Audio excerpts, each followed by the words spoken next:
UAE के जहाज पर सऊदी की एयर स्ट्राइक। ब्रेकिंग, मुकल्ला पोर्ट पर सऊदी अरब ने किया हवाई हमला। ब्रेकिंग और शॉट दिखाइए। हथियारों से लैस जहाज पर सऊदी का एयर अटैक। इस वक्त की बड़ी खबर, सऊदी अरब के हमले को यूएई ने बताया भड़काऊ। रही है और यकीनन ये सब पाकिस्तान के लिए फिर एक मुश्किल मरहला आ जाएगा कि उन्हें यूएई का साथ देना है या उन्हें सऊदी अरेबिया का साथ देना है। वैसे तो मेरा ख्याल है कि हमें इस वक्त फायदा उठाना चाहिए, ये दोनों आपस में लड़ते रहे तो हमारे लिए बेहतर है। अब आप लोग कहेंगे वो कैसे?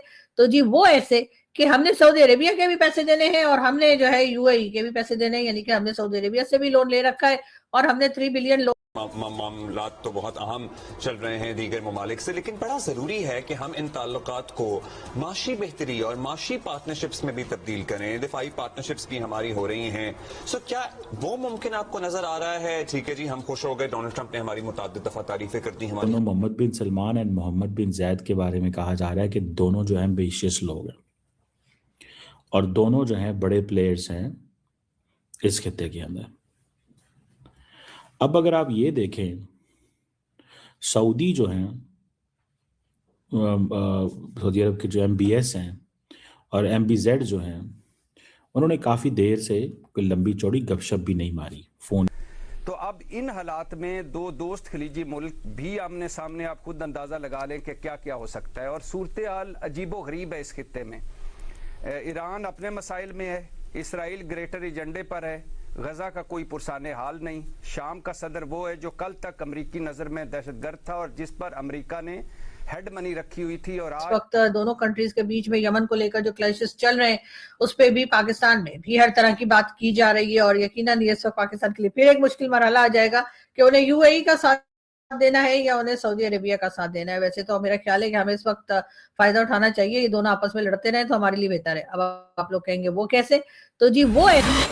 तो दोस्तों, यूएई और सऊदी अरब के बीच में युद्ध जैसे हालात बन चुके हैं और इस हालात से जहां पर मिडिल ईस्ट के अंदर टेंशन बढ़ गई है तो वहीं पर पाकिस्तान के शहबाज शरीफ की कुर्सी भी थर थर कांप रही है, क्योंकि पाकिस्तान वो देश है जो कि इन दोनों ही देशों से मांग कर खाता है और पाकिस्तान ने सबसे बड़ी कुल्हाड़ी अपने पैर पर यह मार ली कि इन्होंने सऊदी अरब के साथ डिफेंस पैक्ट साइन कर लिया और उसके बदले बिलियंस ऑफ डॉलर भी सऊदी से मांग रखे हैं। दूसरी तरफ यूएई का भी पैसा खाया है। 5 बिलियन डॉलर का कर्जा रोल ओवर करके यूएई के जो प्रेसिडेंट हैं वो अभी पाकिस्तान से निकले हैं। तो ऐसे में सऊदी कह रहा है कि पाकिस्तान से तुम हमारा साथ दो और यूएई कह रहा है कि पाकिस्तान यदि तुमने सऊदी अरब का साथ दिया तो पैसा तो तुमसे हम सारा वापस ले ही लेंगे, परंतु तुम्हारा वो हाल करेंगे कि तुम्हारी दुनिया हालत देखती रह जाएगी और इसीलिए पाकिस्तान फंस गया है रही है और यकीनन ये सब पाकिस्तान के लिए फिर एक मुश्किल मरहला आ जाएगा कि उन्हें यूएई का साथ देना है या उन्हें सऊदी अरेबिया का साथ देना है। वैसे तो मेरा ख्याल है कि हमें इस वक्त फायदा उठाना चाहिए, ये दोनों आपस में लड़ते रहे तो हमारे लिए बेहतर है। अब आप लोग कहेंगे वो कैसे? तो जी वो ऐसे कि हमने सऊदी अरेबिया के भी पैसे देने हैं और हमने जो है यूएई के भी पैसे देने हैं, यानी कि हमने सऊदी अरेबिया से भी लोन ले रखा है और हमने 3 बिलियन $3 बिलियन का जो लोन लिया है उसके लिए हमने कह दिया कि जी 1 साल और छोड़ दो फिर दे देंगे। और यही हाल कुछ यूएई के साथ भी है। यूएई के साथ भी जो हमने लोन ले रखा है या पकड़ रखा है वो हमने वापस करने के लिए जो है पैसे तो इस साल हमें दे देना चाहिए था, लेकिन हमने खैर फिर कोई बटरिंग करके और कहानी सुनाकर जो है यूएई को भी अपनी साइड पे कर लिया है कि वो कुछ अरसे के लिए और हमारे पास वो पैसा छोड़ दे। बहरहाल दोनों कंट्रीज आपस में लड़ती रहे और हमारी तरफ ध्यान ना ही जाए तो अच्छा, लेकिन इस वक्त पाकिस्तान क्या करेगा जब ये कहा जाएगा कि आप सऊदी अरेबिया की साइड पर हैं या आप जो है यूएई की साइड पर हैं? यकीनन इस वक्त पाकिस्तान के लिए एक बहुत मुश्किल मरहला है और उसमें से वो कैसे निकलेंगे ये तो आने वाला वक्त ही बताएगा। इसलिए कि जाहिर है दोनों के दोनों जो है वो इस्लामिक कंट्रीज है और दोनों की दोनों जो है उनसे हमने कर्जा पकड़ रखा है और दोनों से ही हम पूरे टाइम ही जो है अपना फेवर जो है वो मांगते रहते हैं। और ऐसे में अगर इस किस्म की बातें हुई कि ये दोनों कंट्रीज आपस में उलझ पड़ी, चाहे वो इजराइल को लेकर हो, चाहे यमन को लेकर हो या कोई भी दूसरा रीजन हो, तो यकीनन पाकिस्तान के लिए नई मुश्किल खड़ी हो सकती है। अमरीकी थिंक टैंक्स वाले कहते हैं कि इस वक्त दुनिया दूसरी जंग अजीम के बाद सबसे ज्यादा खतरनाक आलमी तनाज़ों में उलझी हुई है और सबसे ज्यादा तशद्दुद की फिजा है।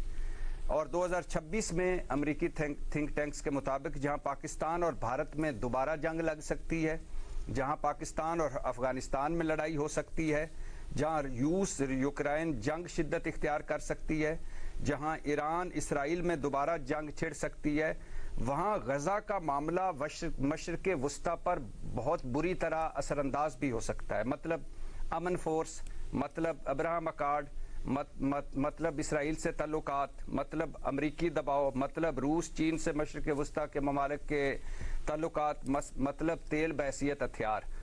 तो अब इन हालात में दो दोस्त खलीजी मुल्क भी आमने सामने, आप खुद अंदाज़ा लगा लें कि क्या क्या हो सकता है। और सूरत हाल अजीबो गरीब है इस खित्ते में। ईरान अपने मसाइल में है, इसराइल ग्रेटर एजेंडे पर है, गजा का कोई पुरसाने हाल नहीं। शाम का सदर वो है जो कल तक अमरीकी नज़र में दहशतगर्द था और जिस पर अमरीका ने हेड मनी रखी हुई थी, और आज सदर ट्रंप उनकी तारीफ़ें कर रहे हैं। लीबिया इराक अंदरूनी सियासत का शिकार हैं, यमन लबनान में मुसलसल हालात ख़राब हैं, और दो सेटल्ड मुल्क जो हमारे भी दोस्त हैं और बड़े काबिल एहतराम हैं, सऊदी अरब यूएई आमने सामने हैं। अब इस वक्त भी जो सुना यही जा रहा है कि अमेरिकी इंटरवेंशन हो रही है। इस वक्त भी दूसरे खलीजी मुल्क जो हैं वो भी कोशिश कर रहे हैं, तुर्की कोशिश कर रहा है, दोस्त मुल्क कोशिश कर रहे हैं कि बात आगे ना बढ़े। लेकिन ये तनाज़ा ऐसा है और इतना उलझा हुआ है और इतना पेचीदा है कि अल्लाह ना करे, लेकिन इसमें बहुत सारे ऐसी चीज़ें हैं कि कोई बड़ा ये जो दोनों मसला मोहम्मद बिन सलमान एंड मोहम्मद बिन जैद के बारे में कहा जा रहा है कि दोनों जो हैं एम्बिशियस लोग हैं और दोनों जो हैं बड़े प्लेयर्स हैं इस खित्ते के अंदर। अब अगर आप ये देखें, सऊदी जो हैं, सऊदी अरब के जो MBS हैं और MBZ जो हैं, उन्होंने काफ़ी देर से कोई लंबी चौड़ी गपशप भी नहीं मारी, फ़ोन पे भी और इधर उधर कोई उनके वो ताल्लुक़ नहीं रहे जो पहले हुआ करते थे। और असल में जो इनके इंटरेस्ट हैं वो यमन के अंदर ख़राब हुए और अमाराती फ्रस्ट्रेशन जो है वो बढ़ रही है, बिकॉज सऊदी अरब जो है वो प्रेशराइज कर रहा है कि जो ग्लोबल प्राइस है ऑयल की वो बढ़ाई जाए। अमेरिकन नहीं चाहते ये प्राइस बढ़े and the UAE supports America on this point. इसकी वजह से ये जो organisation of petroleum exporting countries है ये वो मैटर करती है। So the real first thing is कि प्राइसेस बढ़ाई जाए। यूएई कहता है नहीं बढ़ानी। इकोनॉमिक कॉम्पिटिटर्स हैं दोनों, याद रखें। मोहम्मद बिन जैद का जो प्लान है वो ये है कि सऊदी अरब की जो इकोनॉमिक, मोहम्मद बिन सलमान का सॉरी, कि वो जो सऊदी अरब की जो इकोनॉमिक रिलायंस है ऑयल के अंदर वो ख़त्म करनी है। वो कंपनीज को प्रेशराइज कर रहे हैं कि और कह रहे हैं कि भाई कंपनीज जो कि हेडक्वार्टर्स रियाद में मूव करो। जो बहुत सारी कंपनीज के जो हेडक्वार्टर यूएई के अंदर थे उनको।